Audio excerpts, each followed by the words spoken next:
저는 천천히 창밖을 바라보았습니다. 창 너머 보이는 그 밭은 제 일생과 모든 기억이 깃든 곳이었죠. 그곳에는 여전히 제 삶이 흐르 있었고 깊은 내면에 고요함이 머물러 있었습니다. 그 밭은 제가 흘린 땀과 기도가 스며든 곳이고 제 희망과 슬픔이 함께 묻혀 있는 곳이었습니다. 날마다 그곳에 서서 바람 소리를 듣고 하늘을 올려다보며 마음의 무게를 내려놓곤 했습니다. 준호는 그 마음을 이해하기 어려웠을 겁니다. 어쩌면 모르는 게 당연했을지도 모르겠네요. 하지만 저는 그 밭을 쉽게 포기할 수 없었습니다. 엄마, 그 밭에 계속 농사 지어야 하는 이유가 뭐예요? 땅을 팔면 우리들 다 더 여유롭게 지낼 수 있을 텐데 왜 그렇게 고집을 부리세요? 준호야, 그 밭이 바로 엄마의 전부야. 내가 이해하지 못할지라도 그곳에 내 모든 추억과 시간 그리고 땀방울이 남아 있어. 이걸 팔아서 단지 내 편리만을 위해 살겠다는 건 아니겠지? 엄마도 이제 연세 드셨고 좀 쉬셔야죠. 배추 농사 그거 보통 일이 아니잖아요. 제발 엄마도 좀 편하게 사세요. 아이고, 이 못난 자식아. 내가 정말 내 아들이 맞는지 의문스럽구나. 언젠가 내가 이 말을 후회할 날이 올 거야. 그때 내가 내 마음을 이해하게 될 때까지 기다릴 테니 그만 좀 말해다오. 요즘 잘 지내고 계신가요? 각자의 자리에서 열심히 생활하고 계시겠지만 이제는 스스로를 위해 잠깐의 여유를 가지셨으면 좋겠습니다. 그런 작은 여유 속에서 행복을 찾는 순간이 필요하니까요. 저는 오늘 오랜 시간 해외에 있던 아들이 한국으로 돌아와 깜짝 제안을 한 사연을 들려드리려 해요. 저녁 준비를 하던 중 갑자기 핸드폰이 울려 급히 손을 닫고 전화를 받았습니다. 화면에 아들의 이름이 뜨자 심장이 두근거렸습니다. 몇 년 만에 듣는 아들의 목소리라 설레고 반가운 마음이 밀려왔죠. 그런데 이어진 아들의 말이 저를 깜짝 놀라게 했습니다. 엄마, 우리 이번에 한국으로 돌아왔어요. 순간 귀를 의심했습니다. 몇 년 동안 캐나다에 잘 정착한 줄로만 알았던 아들이 갑자기 돌아왔다니 가슴이 다시 두근거리기 시작했습니다. 진짜야? 너희들 정말 한국에 온 거니? 아들의 대답은 담담했습니다. 네, 엄마. 이제 한국에서 새로 시작해 보려고요. 정착할 계획이에요. 설렘과 기쁨이 가득 차올랐지만 동시에 묘한 아쉬움도 스며들었습니다. 몇 년을 캐나다에서 보낸 아들이 이렇게 갑작스럽게 돌아오면서 미리 연락 한 번 없었다는 사실이 마음에 걸렸습니다. 잠시 마음 깊은 곳에 자리한 무거움을 숨기고 조용히 물었습니다. 그런데 언제 한국에 들어온 거니? 진작 말해줬으면 공항에 나가 봤을 텐데. 왜 엄마한테 이제서야 말해주는 거야? 아들은 마치 아무렇지 않다는 듯 웃으며 대답했습니다. 이제 모든 준비가 다 끝났으니까요. 곧 엄마 보러 갈게요. 조금만 기다려주세요. 저는 애써 미소를 지으며 대답했지만 마음속엔 알 수 없는 공허함이 남아 있었습니다. 아들의 밝은 목소리와 달리 그와의 거리가 멀게만 느껴졌습니다. 며칠 뒤 다시 아들에게서 연락이 왔습니다. 엄마, 서울에 집을 얻었어요. 한번 와서 구경하세요. 아이들도 엄마 보고 싶어 해요. 그 한마디에 서운했던 마음이 스르르 녹아내렸습니다. 손주들이 나를 보고 싶어 한다는 말이 이렇게 큰 위로가 될 줄은 몰랐습니다. 오랫동안 그리움만으로 견뎌왔던 아이들을 다시 만날 수 있다는 생각에 가슴이 뛰기 시작했습니다. 그날 밤 설레는 마음에 잠을 이룰 수가 없었습니다.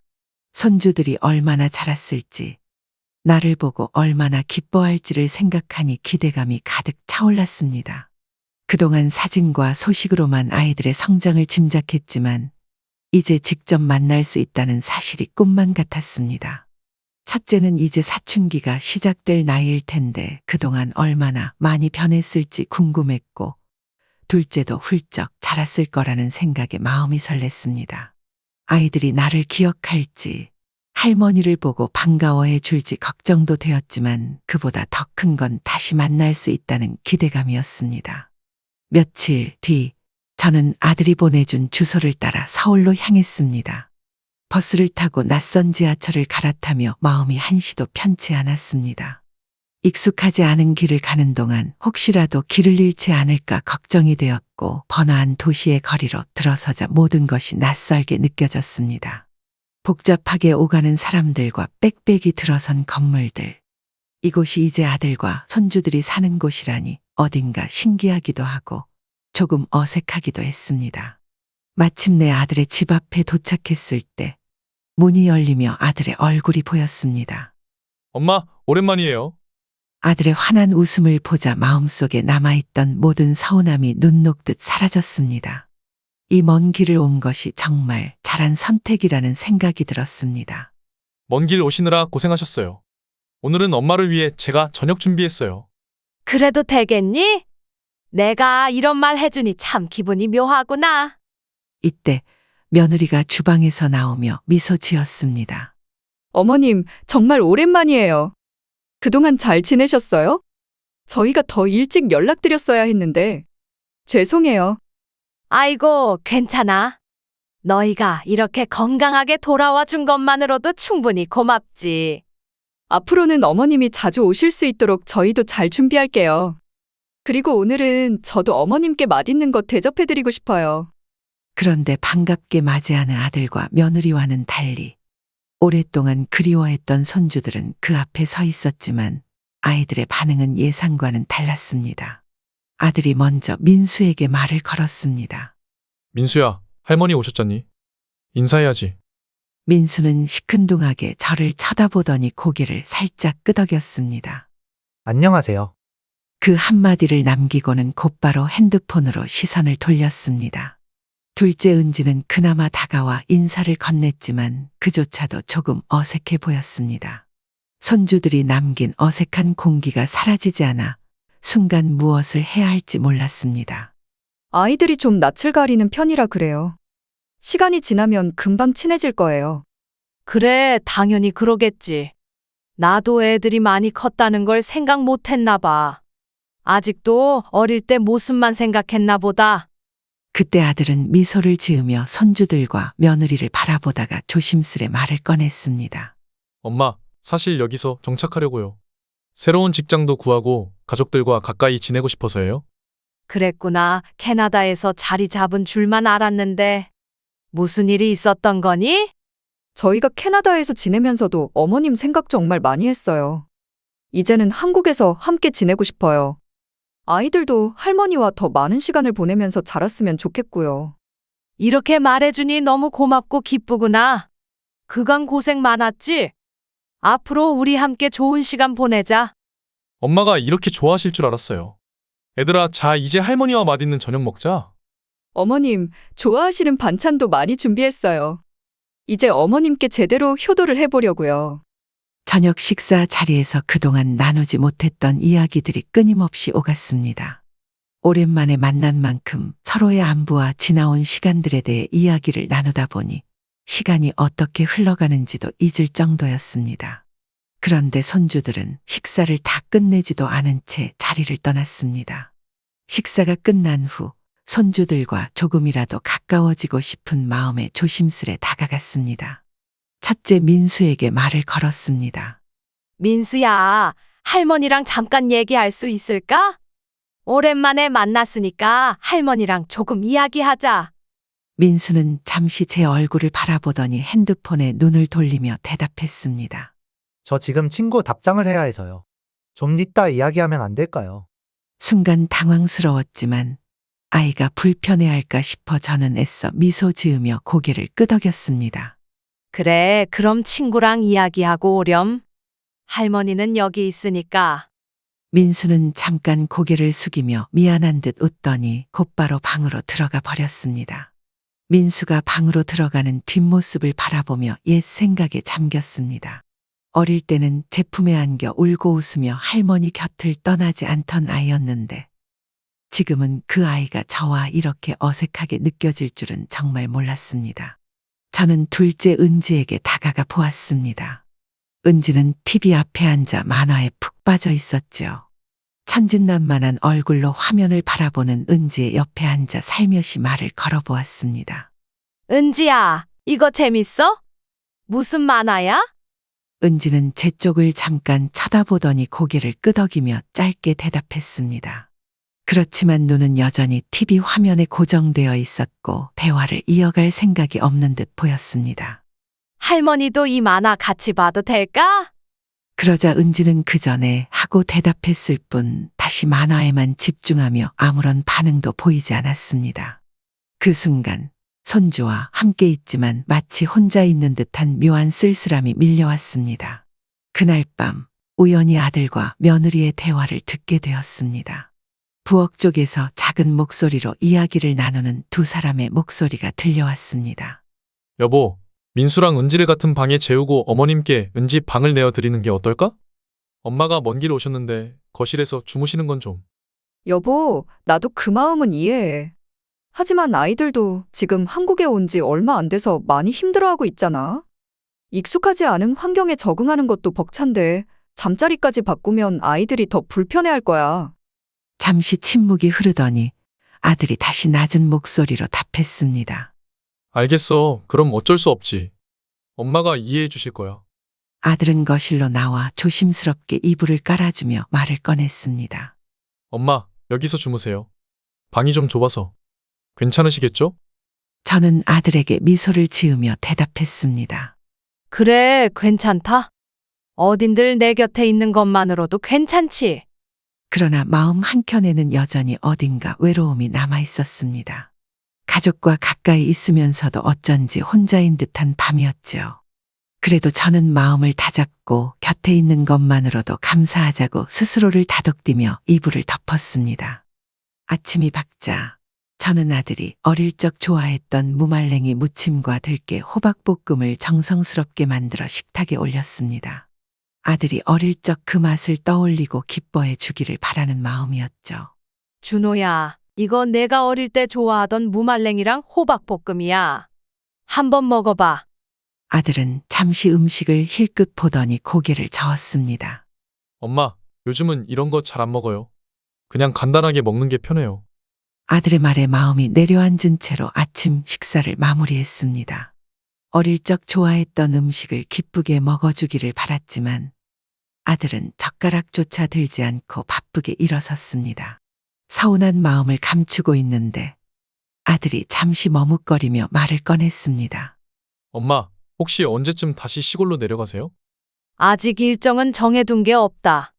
조금 더 머물 생각이었는데 왜 그러니? 엄마, 오늘 저녁에 잠깐 밖에서 이야기할 수 있을까요? 퇴근하고 와서 할 말이 좀 있어요. 그래? 무슨 이야기인데 그러니? 무거운 이야기니? 아들은 잠시 머뭇거리더니 어색한 미소를 지으며 대답했습니다. 아니에요. 무거운 얘기는 아니고요. 오랜만에 엄마랑 데이트나 하려고요. 저는 그 말을 듣고 살짝 웃음이 났지만 아들의 표정을 보니 여전히 무언가 꺼내기 어려운 이야기가 있는 것 같았습니다. 그래도 아들의 배려라고 생각하며 저녁 시간을 기다리기로 했습니다. 그날 저녁, 아들은 퇴근 후 피곤한 얼굴로 집에 들어왔고 잠시 숨을 돌리더니 저와 함께 밖으로 나갔습니다. 골목을 천천히 걸으며 아들은 몇 번이나 입술을 떼었다가 다시 닫기를 반복했습니다. 그리고 마침내 본론을 꺼냈습니다. 엄마, 사실 저희가 캐나다에서 생활하는 동안 많이 힘들었어요. 그동안 말하지 못했는데 한국에 돌아와도 자리를 잡는 게 생각보다 쉽지 않더라고요. 그래서 엄마도 아시겠지만 시골에 남아있는 밭 있잖아요. 그걸 팔아서 저희 좀 도와주시면 안 될까요? 그 말이 나오자 저는 순간 머릿속이 하얘지며 잠시 아무 말도 할 수 없었습니다. 그 밭은 저에게 단순한 땅이 아니었죠. 제 남은 여생을 의지하려고 그리고 남편의 추억을 간직하려고 오래도록 지켜온 소중한 재산이었습니다. 그 밭은 사실 남편과의 모든 시간과 노력이 깃든 땅이기도 했습니다. 남편은 평생 배추 농사를 지어온 사람이었죠. 성실하고 책임감이 강했던 그는 힘든 일이 있어도 얼굴 한 번 찡그리지 않고 묵묵히 일했습니다. 그의 땀과 노력이 차곡차곡 모여 우리가 일구던 작은 배추밭은 점차 규모가 커졌고 남편은 주변 땅을 하나둘씩 사들여 농사의 규모를 확장해 나갔습니다. 농사일은 고되고 쉬운 날이 없었지만 남편은 오히려 땅에 땀을 흘릴 때 삶의 의미를 찾는 사람이었습니다.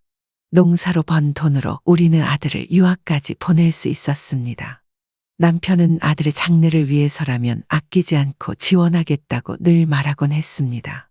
저는 남편을 도와 일손을 관리하며 하루하루가 어떻게 지나가는지도 모르게 바쁘게 살았지요. 그러던 어느 날 남편이 점점 기운을 잃고 힘들어하는 모습이 눈에 띄기 시작했습니다. 65세가 되던 해부터는 기침이 늘고 숨이 차다고 했습니다. 처음에는 그저 나이 탓이려니 했지만 병원에서는 남편이 폐암에 걸렸다고 했습니다. 남편은 담배를 오래 피운 편이었기에 그로 인한 병이었지요. 병세가 점점 깊어져 갔지만 남편은 그마저도 묵묵히 받아들이며 담담하게 지냈습니다. 그렇게 고통스러운 날도 많지 않았고 어느 날 조용히 세상을 떠났습니다.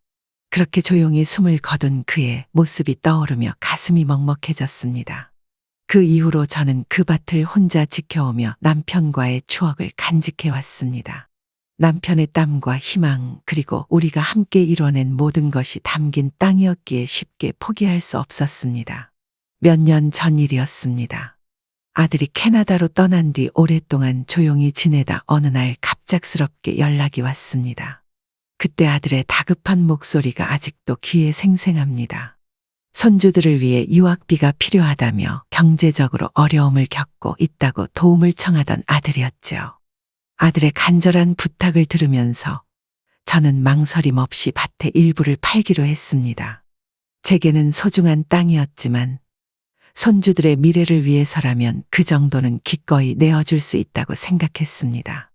아들과 며느리가 타지에서 자리 잡기 위해 고생하고 있는 것을 누구보다 잘 알고 있었기에 그 결정을 후회하지 않았습니다. 사실 시간이 흐르면서 저도 나이가 들어 예전처럼 농사를 돌보기가 쉽지 않다는 것을 점점 실감하게 되었습니다. 예전에는 밭에서 함께 일하던 사람들 덕분에 농사일이 그나마 수월했지만 그들도 하나둘씩 시골을 떠나 도시로 가고 있었습니다.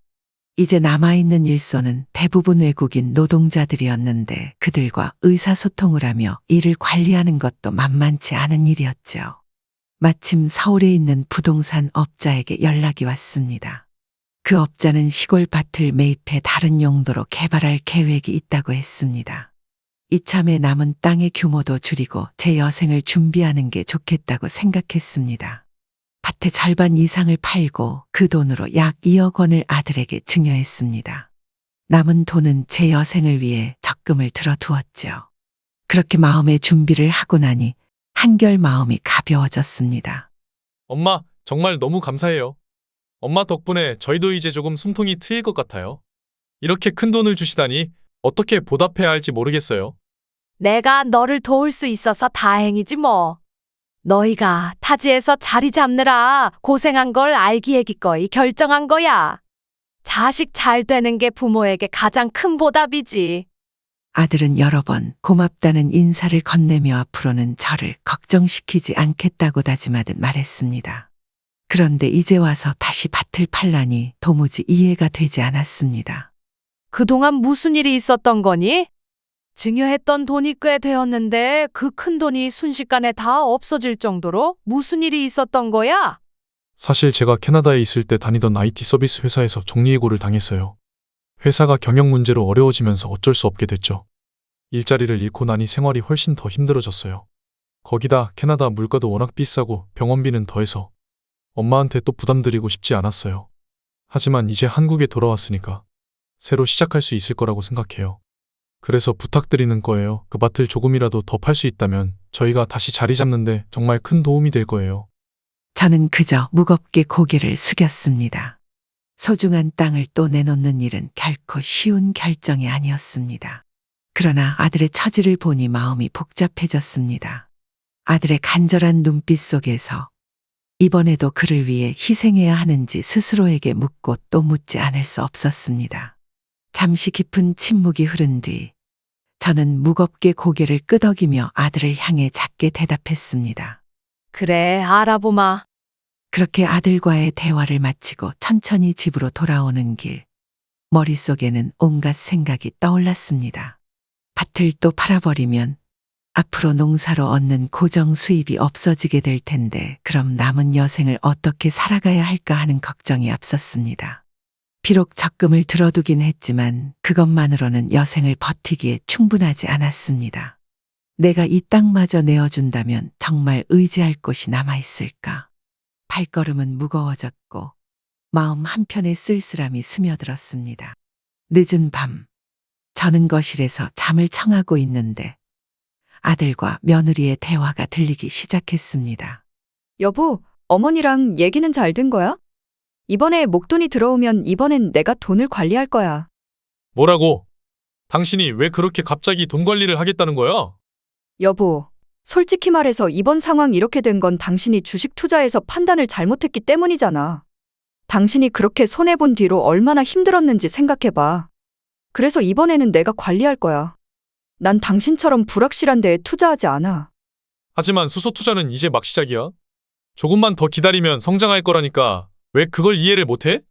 그렇게 큰 손실을 보고도 다시 그걸 하겠다고? 난 정말 이해가 안 돼. 어떻게 그렇게 다시 위험한 데에 넣으려고 하는 거야? 아들의 말에 답답함을 토로하는 며느리의 목소리를 듣고 있자니 저는 속이 쓰라리고 복잡한 감정이 밀려왔습니다. 아들과 며느리가 목돈을 받기 전에 이미 다른 투자 계획을 세우고 있다는 사실에 서운함과 실망감이 한꺼번에 밀려왔습니다. 이튿날 아침, 저는 일찍 일어나 조용히 채비를 마쳤습니다. 어제 들은 대화가 마음에 깊이 남아 더 이상 이곳에 머무를 수 없다는 생각이 들었기 때문입니다.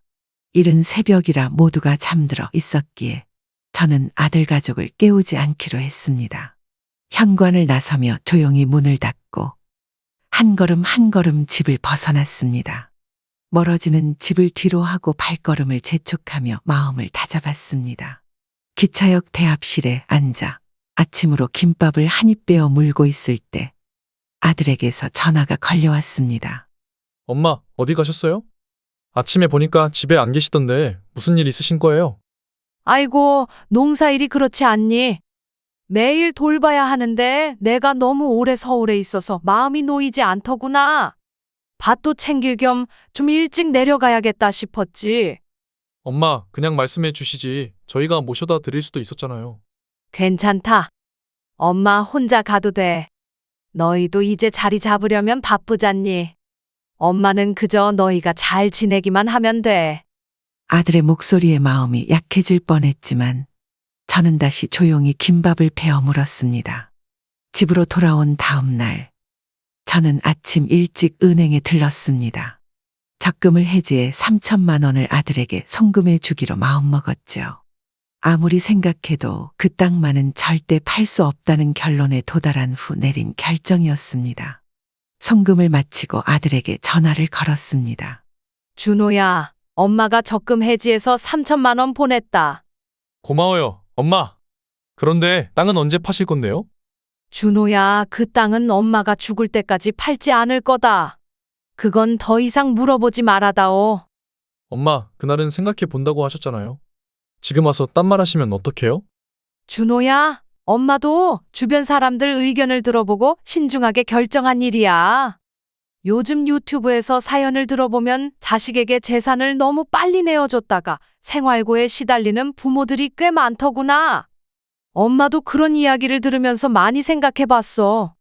엄마, 그런 이야기들 너무 진지하게 들으시는 거 아니에요? 엄마가 세상 물정을 잘 몰라서 그러시는 거예요. 그거 다 조회수 올리려고 자극적으로 만드는 이야기라니까요. 실제로는 그런 경우가 그렇게 많지도 않아요. 그래도 준호야, 엄마는 조심스러울 수밖에 없단다. 요즘에는 누구 하나 쉽게 믿을 수도 없고 내가 내 생활을 지켜야 할 마지막 방편이기도 하니까. 만약에라도 내가 힘들어지면 그땐 너희도 감당하기 어려울 거야. 엄마, 그러니까 제가 이번에 자리를 잡을 수 있도록 도와달라는 거잖아요. 엄마 걱정 안 시키고 싶으니까 제가 잘 준비해서 이겨낼 수 있게 해주시면 되는데. 아들의 목소리에 간절함이 담겨 있었지만 저는 흔들리는 마음을 애써 다잡으며 가만히 듣고 있었습니다. 그런데 준호야, 수소 투자 이야기는 뭐니? 우연히 들었는데 손실을 많이 봤다고. 엄마가 걱정이 돼서 묻는 거야. 엄마, 혹시 엿들으셨던 거예요? 대화를 몰래 듣고 그러시면 곤란해요. 너희가 나를 거실에 재워서 그렇지 대화가 들리는데 어떻게 안 들을 수가 있니? 귀라도 막고 자야 하니? 엄마, 그런 뜻이 아니라 솔직히 말할게요. 제가 아는 형님을 통해서 수소에 관한 정말 유망한 정보를 들었어요. 곧 국가적으로 수소 산업을 육성하는 큰 정책이 시작된다고 하더라고요. 이럴 때 미리 투자해둬야 해요. 지금까지 손실이 좀 있었던 건 작전 세력들 때문에 일시적인 거였고요. 이제는 올라갈 일만 남았어요. 엄마, 그 땅을 팔아서 저랑 같이 투자해요. 이번이 진짜 기회라니까요. 엄마가 이런 투자 얘기를 몇 번이나 들어봤는지 아니? 그때마다 이번엔 꼭 오른다고들 하지만 결과는 늘 알 수 없는 거야. 그 땅은 엄마의 마지막 의지처라 쉽게 내어줄 수가 없어. 엄마, 그 밭에 계속 농사 지어야 하는 이유가 뭐예요? 땅을 팔면 우리 둘 다 더 여유롭게 지낼 수 있을 텐데 왜 그렇게 고집을 부리세요? 준호야, 그 밭이 바로 엄마의 전부야. 내가 이해하지 못할지라도 그곳에 내 모든 추억과 시간 그리고 땀방울이 남아 있어. 이걸 팔아서 단지 내 편리만을 위해 살겠다는 건 아니겠지? 엄마도 이제 연세 드셨고 좀 쉬셔야죠. 배추 농사, 그거 보통 일이 아니잖아요. 제발 엄마도 좀 편하게 사세요. 아이고, 이 못난 자식아. 내가 정말 내 아들이 맞는지 의문스럽구나. 언젠가 내가 이 말을 후회할 날이 올 거야. 그때 내가 내 마음을 이해하게 될 때까지 기다릴 테니 그만 좀 말해다오. 그 후로도 아들은 끈질기게 밭을 팔자고 설득했습니다. 몇 달이 지나도 주제를 돌려 말하다가도 다시 밭 이야기를 꺼내며 계속해서 저를 설득하려 했죠. 어느 날은 의도적으로 손주들까지 데리고 내려왔습니다. 아들이야 어릴 적부터 이곳에서 자랐지만 손주들에게는 시골이 그저 낯선 곳이었는지 별다른 흥미를 보이지 않았습니다. 한 손에는 핸드폰을 들고 귀에는 이어폰을 끼고 시큰둥하게 앉아있는 아이들을 보며 마음이 더욱더 허전해졌습니다. 손주들이 여긴 재미가 없어라고 투덜댈 때마다 아들은 시골에 대한 부정적인 말로 저를 은근히 압박했고 며느리도 시종일관 건조한 태도였습니다. 어느 날 며느리에게서 전화가 걸려왔습니다. 어머님, 준호 씨가 여러 번 말씀드렸다고 들었는데요. 밭을 팔아서 목돈을 보내주시면 제가 직접 관리할 테니 걱정하지 마세요. 수소 같은 데엔 투자하지 않고 더 안정적인 투자처를 알아두었으니까요. 저는 며느리의 말을 듣고 한숨을 내쉬며 한마디 했습니다. 지은아, 너도 이런 말하는 게 한심해서 내가 뭐라고 하고 싶지 않을 수가 없구나. 쉽게 생각하지 말아라. 그 땅이 내겐 어떤 의미인지 알지도 못하면서. 어머님, 어차피 나중에 저희한테 물려주실 거잖아요. 지금이 좋은 기회일 때 미리 물려주시면 저희도 더 안정적으로 준비할 수 있을 것 같아서 그래요. 내가 죽으면 그때 증여할 거다. 그때 가도 기회는 얼마든지 있을 테니 나중 일은 그때 가서 생각하거라. 제 단호한 말에 며느리는 한동안 조용히 있었고 저는 서운함과 단호함을 담아 전화를 마무리했습니다. 그 후로 아들네와 연락이 한동안 끊겼습니다. 아들의 전화도 손주들의 안부도 들리지 않자 마음 한구석이 허전해졌습니다. 가끔씩 아들의 얼굴이 눈에 아른거리기도 했지만 저는 꿋꿋이 마음을 다잡으려 애썼습니다. 한편 전에 밭을 사겠다고 제안했던 부동산 업자도 다시 연락을 해왔습니다. 그의 유혹 섞인 말들이 귓가에 맴돌았지만 저는 그럴 때마다 서랍 속 남편의 사진을 꺼내보며 마음을 다잡았습니다. 함께 흙을 일구던 그 시절, 남편의 성실한 눈빛과 묵묵한 뒷모습이 고스란히 떠올랐습니다. 이 땅을 지키는 게 남편과 나의 약속이자 마지막 자산이니까. 그 생각으로 마음을 다잡은 저는 다시 배추 농사일에만 몰두했습니다. 그 후 한참이 지나 사돈에게서 전화가 걸려왔습니다. 걱정스러운 목소리로 자녀들 투자 얘기를 하며 혹시 저에게도 돈을 빌린 적이 있는지 물으시더군요. 사돈은 퇴직금 전부를 제 아들에게 맡겼다고 했습니다. 좋은 투자처라고 하길래 믿고 맡겼다는데 어느 순간부터 연락이 잘 닿지 않더니 결국 딸이 대신 전화를 걸어와 손실이 커져 갚을 수 없다고 전했다는 겁니다. 그래서 혹시 준호와 연락이 되면 제발 자신의 돈을 갚으라고 설득해 달라고 하셨어요. 그 말씀을 듣는 순간 마음이 참 아프더군요. 사실 저도 얼마 전 밭을 팔아 2억 원을 아들에게 줬는데 그 돈마저 손실을 봤다고 했습니다. 그 후에도 남은 밭까지 팔아서 더 도와달라고 끈질기게 설득해오니 제가 얼마나 마음이 힘들었는지 모릅니다.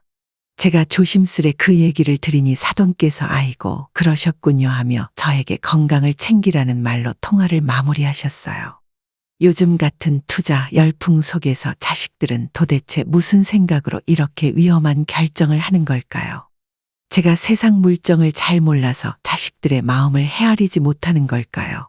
아니면 자식들을 위해 내려온 제 결정이 어쩌면 잘못된 것인지 어떻게 해야 할지 참 고민입니다. 여러분, 이 상황에서 제가 어떻게 해야 할지 정말 고민이 깊습니다. 자식들이 위험한 결정을 하고 있는 지금 부모로서 어디까지 도움을 줘야 하는 건지, 아니면 이제는 제 자신을 지키기 위해 마음을 단단히 먹어야 하는 건지 어떤 선택이 옳은지 판단이 서지 않습니다. 여러분의 지혜와 조언이 절실히 필요합니다. 오늘 사연 어떻게 들으셨나요? 이번 이야기가 구독자 분들에게 따뜻한 위로가 되었으면 좋겠습니다. 느끼신 점이 있다면 댓글로 허심탄회하게 의견을 나눠주세요. 부엌사연은 여러분의 구독과 좋아요 그리고 댓글로 유지됩니다. 앞으로 더 좋은 사연으로 찾아뵐 수 있도록 많은 도움을 부탁드려요. 감사합니다.